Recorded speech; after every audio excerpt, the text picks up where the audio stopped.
সিকিমের বাইগুনিতে আছি এখন। বাইগুনিটা একদম অফবিট জায়গা, একটা খুব বেশি পর্যটকের এখানে আনাগোনা নেই। তো আমরা আজকে বাইগুনির রঙ্গিত নদীর তীরে দুজনে মিলে বসে আছি। আর পাশ থেকে তো নদী একটা দারুণ কুলকুল শব্দে বয়ে যাচ্ছে সাহিত্যিকদের ভাষায়। এই জায়গাটা একটা এমন জায়গা, এই জায়গাতে আসলে যে কোনো মানুষের মানে মন ভালো হয়ে যেতে বাধ্য। তো আমরা তো সাধারণত ইয়েতে দেখি, মানে আমরা সিনেমাতে এরকম একটা সুন্দর দৃশ্য দেখি, এরকম দেখি পেছন দিকে পাহাড়, মাঝখান দিকে একটা নদী বয়ে যাচ্ছে, আর সেই নদীর এক খরস্রোতা নদী, তার একটা সুন্দর শব্দ আছে, তারপরে চারিদিকে একটা সাদা বালি পাথর, এগুলো আমরা সিনেমাতে দেখি। এখানে এসে না ওই জন্য সত্যিকার একটা অন্যরকম ফিলিংস। কাপলদের জন্য এই জায়গাটা খুব ভালো, এত নিস্তব্ধ, চারিদিকে শুধু নদীর শব্দই শোনা যাচ্ছে। এমনি মানে খুবই ভালো জায়গা, আমার এটা ব্যক্তিগতভাবে মনে হলো। কি বলবি বল? একদম ঠিকঠাক জায়গা, একদম একাকিত্বের জায়গা, উপভোগ করার জায়গা। এইসব ভালো একটা কি বলবো নৈসর্গিক একটা সিচুয়েশান। তো আমরা মানে এখানে এসছিলাম আজকে সকালবেলা, তো একটা মানে আমরা এখানে পাথরের ওপর সমস্ত কিছু ফল টল রেখে আমরা ব্রেকফাস্ট করলাম, ভালোই লাগলো। সেটা ভিডিওতে আপনারা দেখেওছেন। তো যাই হোক, যারা আমার সাবস্ক্রাইবার তারা তো দেখেওছেন। এই জায়গাটা আসলে এত নিস্তব্ধ, এত অন্যরকম, মানে পুরনো প্রেমের দিনের সমস্ত কথা মানে নস্টালজিক হয়ে যেতে মানুষ বাধ্য। আর ভবিষ্যৎ পরিকল্পনা কে কী করবে, সাংসারিক কথাবার্তা ভুলে এই সমস্ত কথাবার্তাগুলো মানে মাথায় অবশ্যই এসে যেতে বাধ্য। তো এই হচ্ছে ব্যাপার। তো ভাবলাম এরকম একটা পরিস্থিতিতে করি একটা কথোপকথন আমরা একটা করি এবং নিজেদের জন্য একটা মেমোরি ক্রিয়েট করি। মানে যদি আজ থেকে 30-40 বছর পরে হাঁটুর যা অবস্থা, তাতে তো আর বেশি দিন লাস্টিং করব বলে কোনো গ্যারেন্টি নেই। মানে যদি নাও মরি তাহলে হয়তো অকেজো হয়ে যাব, যা পরিস্থিতি। তো কতদিন এরকমভাবে চলবে তাতে কোনো ঠিক নেই। এটা মেমোরি ক্রিয়েট করে রাখলাম আর কি দুজনের জন্য। আর ভাবলাম যে সেটা যদি সবার সঙ্গে শেয়ার করে নেওয়া যায়, খারাপ কি, ভালোই তো। তো বল যে হচ্ছে যে তোর আমার কি করে দেখা হলো, বল বল বল বল, আজকে বলেই ফেল। দেখা ঠিক বাই চান্স নয়, তার কারণ আমরা একই ক্ষেত্রে কাজ করতাম। ডেজিগনেশনটা যাই হোক, বাট একই জায়গায় কাজ করতাম। সেই সূত্রে দেখা, পরিচয়, আস্তে আস্তে ঘনিষ্ঠতা, আর আজকের এই সিচুয়েশান। এ প্রত্যেকের জীবনেই হয়, কিছু না কিছু ঘটনা প্রত্যেকেরই থাকে। তো এটা একরকম অ্যাজ ইউজুয়াল। বাট এই যে পরের যে বছরগুলো, মানে আমরা ক্রমশ যেটা বয়ে নিয়ে চলি, দীর্ঘদিন আমরা একসঙ্গে থাকার যে চেষ্টা বা থাকার যে অভিজ্ঞতা, এই জায়গাটা আলাদা। এই জায়গাটা মানুষের সঙ্গে মানুষের ভ্যারি করে। প্রত্যেকের জীবন এক খাতে বয় না। আমাদের জীবনটা আমাদের মতো করে চলছে, অন্যের জীবনটা অন্যের মতো করে চলছে, এবং এটাই স্বাভাবিক। আমি বলে দিচ্ছি, আমি হচ্ছে আগে মিডিয়ায় কাজ করতাম, আমি ছিলাম সাংবাদিক।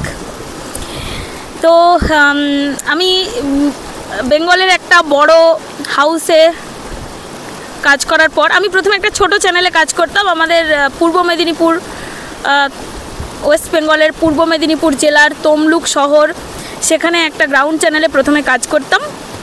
সেটার নাম ছিল সবুজ বাংলা। সেটা হচ্ছে 2011 সাল। ভীষণ রকম একটা মানে ফিনান্সিয়াল ক্রাইসিসে ছিলাম, স্টুডেন্ট ছিলাম তখন। যাই হোক, ফ্যামিলির নানা রকম কারণে হোক, সেই সময় আমাকে কাজ করতে বাধ্য হই সেখানে। তবে বাধ্য হই এটা আজকের ডেটে আর আমার মনে হয় বলা ঠিক নয়। তার কারণ ওই জায়গাটাতে আমি ছিলাম বলেই, আমি ওখানে গেছিলাম বলেই কিন্তু পরবর্তীকালে আমার জীবনটা মানে নতুন নতুন জায়গাতে নতুন নতুন মোড় নেয় আর কি, নতুন নতুন দিশায় মোড় নেয়। তো সেই সবুজ বাংলায় কাজ করতে করতে পরবর্তীকালে একটা ভালো হাউসে আমি চাকরি পাই।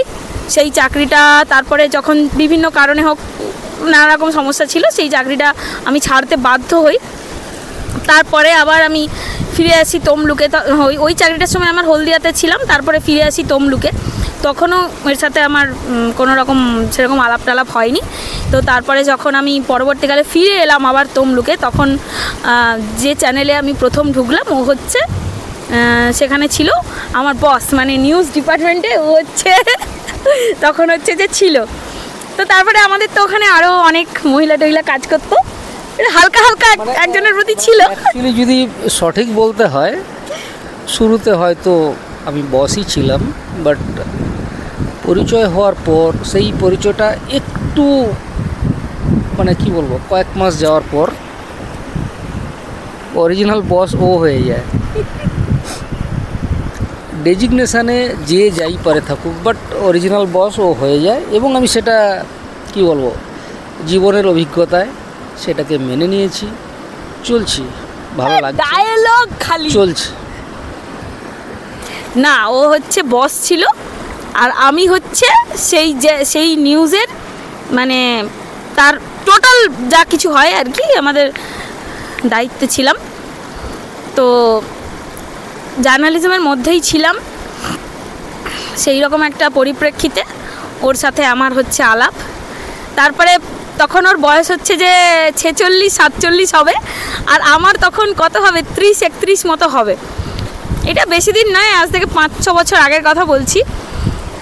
আমাদের অন্যান্য মেয়েরাও কাজ করতো মোটামুটি, হচ্ছে যে তার মধ্যে তো বেশিরভাগই সমস্ত সুন্দরী ছিল। আর আমার অ্যাঙ্কারিং ব্যাপারটা খুব একটা পছন্দ নয়, তো 9 মাসে 6 মাসে একবার অ্যাঙ্কারিং করে দিতে হতো, বাদ বাকি আমি ফিল্ডেই খাটতে পছন্দ করতাম। আমার ক্যারেক্টারটা এরকম ফিল্ডে যেখানে সেখানে যাওয়ার মতো, খাটার মতো, এইরকম আমার চরিত্র। যাই হোক, যারা অ্যাঙ্কারিং করে তারা অবশ্যই অনেক বেশি কি বলবো, গ্রুমড অ্যান্ড প্রেজেন্টেবল। তো আমি সেই লেভেলের গ্রুমড অ্যান্ড প্রেজেন্টেবল ব্যাপারটা আমার মধ্যে কখনোই নেই। এবারে তোর কাকে কাকে পছন্দ ছিল বল? নাম বলার দরকার নেই, তুই একটা বল যে মানে এরকম দেখতে ছিল, এরকম দেখতে ছিল, ও কেমন পছন্দ। আমি জানি একজনকে পছন্দ ছিল। এগুলো সিক্রেট, টপ সিক্রেট, এগুলো প্রকাশ্যে আনা উচিত না। বাট আমার পছন্দ অন্য কোথাও ছিল এরকম ভাবারও কোনো কারণ নেই। তার কারণ ওটা ছিল 2018 সাল, অ্যাকচুয়ালি 17 থেকে শুরু, 2018-তে একটু জমজমাট। পছন্দ ছিল সেটা বল। নো, এটা ভুল ভাই, তোমার পছন্দ ছিল এটা অ্যাকচুয়ালি একটা সন্দেহ, বাট আদৌ এরকম কোনো ঘটনা নেই। 2017 থেকে শুরু, 18-তে জমজমাট, আজকে 2024 ফেব্রুয়ারি, প্রায় এন্ড, আজকে 24 তারিখ। তো আজকের ডেটে এসে যদি আমি ধরি 2017 টু 2024, তো 17 ছেড়ে দিলাম, 24ও ছেড়ে দিলাম, রইল বাকি 18, 19, 20, 21, 22, 23, 6 বছর। 6 বছরটা নট জোক, বিরাট একটা স্প্যান। এই স্প্যানে আমরা কিন্তু কেউ বিচলিত হইনি, দুজনের মধ্যেই আছি এবং সুখেই আছি। তো এটা কি কম নয়? না, তারপরে ওটা বলি যে হচ্ছে যে তোর তারপরে একজনকে, মানে ওইখানের কথা ছেড়ে দে, তোর আগে একজনকে ভালো লাগতো সেইটা। তারপরে আমি তোকে জিজ্ঞেস করলাম যে মানে আমাদের এটা আলোচনা হতো যে 47-48 বছর হয়ে গেছে একটা লোক, সে কেন বিয়ে করেনি এতদিনেও। হ্যাঁ, এরকম একটা হতো, মানে আলোচনা আমাদের মধ্যে তখন চলতো সহকর্মীদের মধ্যে। তো আমাদের খটকা লাগলো। কি ভাষাটা একটা বলছিলি, কি পাবলিক, ঘা খাওয়া পাবলিক না কি একটা বলছিলি? না, আমি বললাম যে আপনি কি প্রেমে কেস খাওয়া পাবলিক? কেস খাওয়া পাবলিক, ইয়েস, কেস খাওয়া পাবলিক, হ্যাঁ, ইয়েস, কেস খাওয়া পাবলিক। বাট সেটা এখন আর প্রাসঙ্গিক নয়। না, আমি তারপরে জিজ্ঞেস করলাম একদিন, মানে আমারও তখন ভালো লাগছে, তো আমাদের মধ্যে একটু আধটু ব্যক্তিগত কথাবার্তা হচ্ছে। আমি একটু বেশি হ্যাংলার মতো একটু যাচ্ছি ওইদিকে, কারণ আমার ভালো লাগে। আর আমার জীবনে তখন কেউ নেই, আগে একটা প্রেম ছিল, সে বহু বছর আগে ব্রেকআপ হয়ে গেছে। তো তারপরে যাই হোক, সেই ব্রেকআপের পরে সে, মানে আমার যে প্রাক্তন প্রেমিক, সে তারপরে মারাও যায়, সে পৃথিবীতেও নেই। তো সেই জন্য আমি এই ব্যাপারটা মানে টানতেও চাই না। তো যাই হোক, সেটা তারপরে হয়েছে, মানে ওর সাথে আলাপের পরে ঘটনাটা ঘটে। কিন্তু মানে আমি যেমন নিজে আমাকে লোকে জিজ্ঞেস করতো 30 বছর বয়স হয়ে গেল, একটা মেয়ে এখনো পর্যন্ত কেন বিয়ে করেনি, কি ব্যাপার, আমাকে জিজ্ঞেস করতো। মুখের ওপর লোকে আবার বলতো যে আরে তোমার এত বয়স হয়ে গেছে, তুমি বিয়ে করবে কবে? হ্যাঁ, লোক সেটা অন্য কথা, লোকের কাজ এটা, আমাকে বিয়ে করবে কবে? বন্ধু বান্ধবরা বলে তোমার বিয়ে হবে কবে? তারপরে একটু আগে বললি 46, মানে তোর সঙ্গে যখন পরিচয় হচ্ছে আমার তখন এজ 46। তো 46 মানে কম নয়, প্রায় শেষের দিকে, যদিও এখনো ফুরোয়নি, আলাদা কথা। আলাদা কথা, বাট আমাকেও প্রচুর শুনতে হয়েছে, আমার নিজের লোকেও, আত্মীয় মহল, আমার বন্ধু বান্ধব, আমার সঙ্গে যারা সম্পর্কিত, অনেকে অনেক কথা বলেছে, অনেক রকম সম্পর্ক নিয়ে আসার চেষ্টা করছে, আমাকে রিকোয়েস্ট করেছে যে আমি কি দেখবো একটা, আমি কি একটু খুঁজবো। তখন অলরেডি 35+। তো ঠিক আছে, তোমার মনের মতো করে না হলেও তোমার বয়সের মধ্যে একটা সামঞ্জস্য রেখে আমি একটা দেখছি। আমি বললাম নমস্কার, কিন্তু এটা দুর্ঘটনা, আর কি বলবো, সরি, দুর্ঘটনা বলি বা জীবনের একটা স্মরণীয় ঘটনা বা একটা আলোর দিকে যাওয়া বা ইতিবাচক দিকে যাওয়া, এটা শুরু হয়েছিল এর সঙ্গে মিট হওয়ার পর। এটা নিয়ে কোনো সন্দেহ নেই। 17তে দেখা, 18তে শুরু, আর তারপর আস্তে আস্তে আমরা আজকে এই জায়গায় 24শে ফেব্রুয়ারি 2024।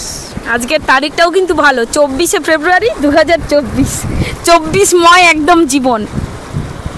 তো তারপরে আমি একদিন জিজ্ঞেস করলাম যে আপনি মানে প্রেমে কেস খাওয়া পাবলিক, তাই না? এই বিয়ের প্রসঙ্গে কথা হচ্ছিল, তখন জিজ্ঞেস করলাম, তখন দেখলাম না চুপচাপ আছে, একটু হেজিটেট করছে বলতে। আমি শিওর হয়ে গেলাম कुछ तो गड़बड़ है दया, कुछ तो गड़बड़ है, डाल में तो कुछ काला है भाई। তো আমি শিওর হয়ে গেলাম। তারপরে এইটা নিয়ে আবার ডিসকাস করলাম আমার বন্ধু বান্ধবদের সঙ্গে। আমি বললাম না রে, কিছু একটা কেস আছে, না হলে এই রকম টাইপের কেন? তারপর ও আমার এমনি কোথাও যে যাচ্ছি বা কিছু করছি, একটা ইতস্তত ব্যাপার ওর মধ্যে ছিল, চিরকালই ছিল। এমনিতে জেন্টেলম্যান টাইপ লোক, একদম বিনয়ী, নম্র, সংস্কারী, ভদ্র, মানে আমি যা তার ঠিক বিপরীত মেরুতে অবস্থানকারী একটা মানুষ। আর আমি হচ্ছে রাফ অ্যান্ড টাফ, একে ওটা বলে দিচ্ছি, এর সাথে ঝগড়া, তার সাথে গন্ডগোল, এইটা সেইটা। তারপরে তখন ধীরে ধীরে জার্নালিজম মানে ওই চাকরিটা আছে, কিন্তু কোর্টে প্র্যাকটিস করতেও ঢুকছি। তো সাংবাদিক কাম অ্যাডভোকেট, এরকম একটা ডেজিগনেশন তৈরি হয়ে যাচ্ছে, এরকম একটা পরিস্থিতি। তো বিভিন্ন প্রফেশন, এই ধরনের প্রফেশনে থাকার জন্য কি যে চরিত্রটাও ওই রকম টাইপের হয়ে যাচ্ছে। আর এই হচ্ছে সম্পূর্ণ উল্টো, মানে আমি যদি উত্তর হই, এ দক্ষিণ, এরকম টাইপের একটা চরিত্র দুজনের স্টিল টুডে।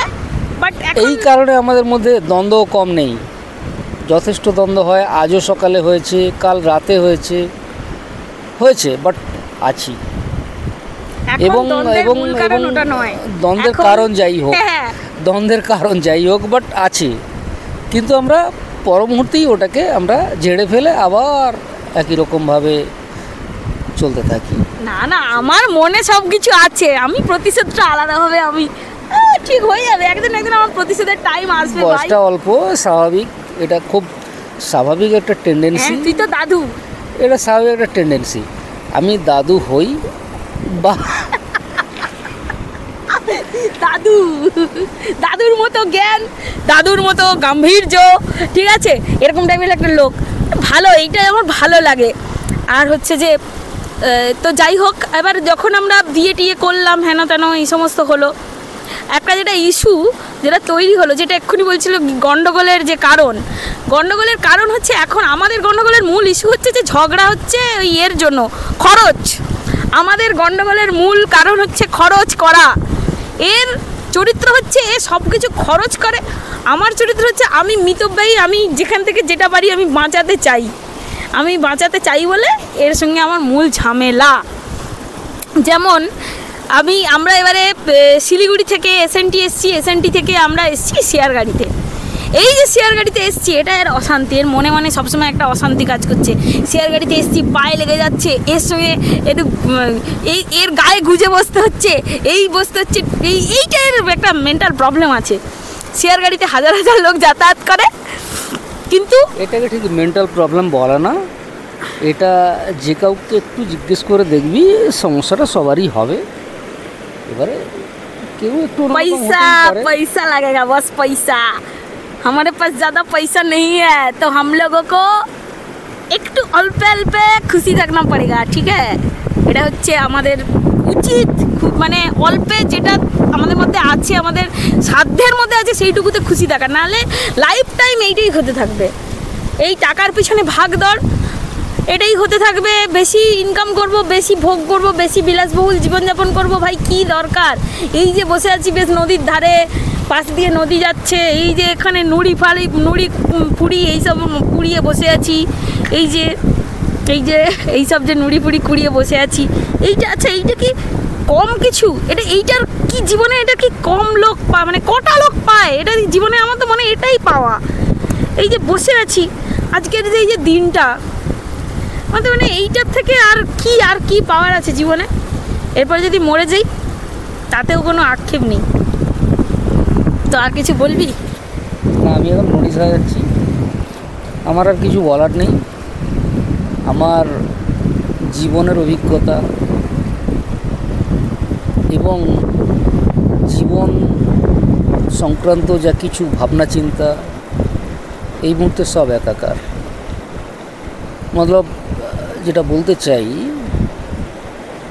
প্রত্যেকেরই একটা কল্পনা থাকে, কল্পনার সঙ্গে বাস্তবের মিল থাকে না সাধারণত। কিন্তু আজকে আমার কল্পনা, জীবন সম্পর্কিত কল্পনা এবং জীবন সম্পর্কিত অভিজ্ঞতা সব সমান। আমি এখন বিলকুল শান্তিতে আছি। এত বড় বড় সেন্টেন্স বলার জন্য অসংখ্য ধন্যবাদ আপনাকে। যাই হোক, অনেকে আবার বলে যে আচ্ছা তুই তো করছিস, ওকালতি করছিস, ইউটিউব আবার কিসের জন্য? ইউটিউবে তো আমার মনিটাইজেশন হয়নি। মানে অনেকেরই হয়তো ধারণা যে ইউটিউব করে না আমরা হয়তো প্রচুর টাকা রোজগার করি। অনেকেই করে, হ্যাঁ করে তো অবশ্যই, নাহলে লোকে করবে কেন? তো আমার এখনও মনিটাইজেশন হয়নি, এখান থেকে আমার কোনো প্রফিট নেই। কিন্তু হ্যাঁ, আমি মেমোরি ক্রিয়েট করতে চাই। আজ থেকে 30 বছর পর যদি আমি বেঁচে থাকি, আমাদের মধ্যে একজন যদি না থাকে, তখন আরেকজন এই ভিডিওটা দেখবে আর এই দিনগুলো মনে পড়বে। বা আমরা যদি দুজনেই একসঙ্গে বয়স হচ্ছে, একসঙ্গে তখনও বেঁচে আছি, বৃদ্ধাতে রূপান্তরিত হচ্ছি। আগেই বললাম হাঁটু এই সমস্ত অবস্থা খুব খারাপ, থাইরয়েড, কোলেস্টেরল কিচ্ছু বাদ নেই, প্যানক্রিয়াস, লিভার সব ফুটে যাচ্ছে ধীরে ধীরে। আজকে আমরা আলোচনা করছি এই সমস্যা, ওই সমস্যা, সেই সমস্যা, কিন্তু অন্যের সমস্যাটা আমরা জানি না। অন্যের সমস্যাটা অন্যরাই জানে, মানে তারাই জানে, তাদের সমস্যাটা তারাই জানে। কিন্তু ডিসকাশন হয় না বলেই আমরা জানি না, কিন্তু সমস্যা প্রত্যেকেরই আছে। বর্তমানের যে জীবন কমপ্লিকেটেড, আমাদের সমাজ ব্যবস্থা, আমাদের খাওয়া দাওয়া, আমাদের আর্থিক যে পরিকাঠামো, সব মিলিয়ে টোটালটাই মানে কমপ্লিকেটেড। মানুষ কনফিউজড চলছে, আমরা এগিয়ে যাব, বাট গড় আয়ু যেটা আস্তে আস্তে বাড়ছিল, আমার যেটা আইডিয়া, ওই গড় আয়ুটা আবার আস্তে আস্তে কমবে। সেটার কারণ আমাদের খাদ্যাভ্যাস, এই খাদ্যাভ্যাসের কারণে এবং যে পেস্টিসাইডের যে ব্যবহার, এই সব মিলিয়ে গড় আয়ুটা যেটা বেড়েছিল সেটা আবার আস্তে আস্তে কমবে। যাই হোক, এই জায়গাটা আমার মানে এত ভালো লাগলো, আমি ভাবলাম একটা ভিডিও করে রাখি। আর আমরা এমনি অনেক কথাবার্তা বলছিলাম, তো চলো একটা মেমোরি আমরা ক্রিয়েট করি, সেটাকে আমরা ধরে রাখি আমাদের ক্যামেরায়। এই সুন্দর প্রাকৃতিক দৃশ্য, তার মধ্যে এখানে দুজনে, আবার কি জানি কবে আসবো, আদৌ আসতে পারবো কি না, সমস্ত কিছু এই ভিডিওটা কেমন লাগলো আপনারা জানাবেন। আপনাদের জীবনে যদি এরকম কোনো প্রেম কাহিনী থেকে থাকে তাহলে সেটাও আমাদের অবশ্যই জানাতে পারেন। কমেন্ট করুন জলদি জলদি, কথা না বাড়িয়ে। আর যদি কেউ চ্যানেলটাকে এখনও সাবস্ক্রাইব না করে থাকেন তাহলে অবশ্যই সাবস্ক্রাইব করুন। বলে দে সাবস্ক্রাইব করতে। চ্যানেলটা সাবস্ক্রাইব করুন, সাবস্ক্রাইব বাটন ওটাকে ক্লিক করুন, দেন ওই অল নোটিফিকেশান যে বাটনটা রয়েছে ওখানে অল যে এটা রয়েছে ওটাকে ক্লিক করুন। তাহলে আমাদের যাবতীয় ভিডিও যখনই আমরা আপলোড করব আপনারা নোটিফিকেশান পেয়ে যাবেন। তো ওকে গাইজ, আজকে টাটা, বাই সবাইকে, বাই সবাইকে, বাই। আপনারা ভালো থাকুন, আমরা একটু এনজয় করি জীবনে।